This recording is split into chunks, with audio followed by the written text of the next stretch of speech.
দোয়া কবুলের 5টা শর্ত, এই কথা বলে আজকের আলোচনা শেষ। এই যারা বলেন দোয়া কবুল হয় না, দেখেন নিজেদের সাথে মিলে কিনা। এই 5টা শর্ত যদি পাওয়া যায়, মুহূর্তেই আপনার দোয়া আরশে যে নক করবে। 1 নাম্বার শর্ত আকলুল হালাল, হালাল খাওয়া। কি খাওয়া? আমরা দুইটাই খাই,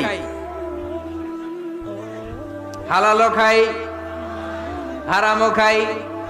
বেশি খাই কোনটা? হ্যাঁ, কি খান? আমি কই নাই কিছু, আপনারাই কইছেন। নিজের উত্তরে নিজে ধরা না। হারাম খেলে তো দোয়া কবুল হয় না। লা ইয়াদখুলুল জান্নাতা জাসাদুন গুযিয়া বিল হারাম। ওই দেহ কখনো জান্নাতে যায় না যে দেহ হারাম খেয়ে বর্ধিত হয়েছে। কেন দোয়া কবুল হয় না? মিলিয়ে নেন নিজের জীবনের সাথে, জাস্ট একটু মিলিয়ে নেন।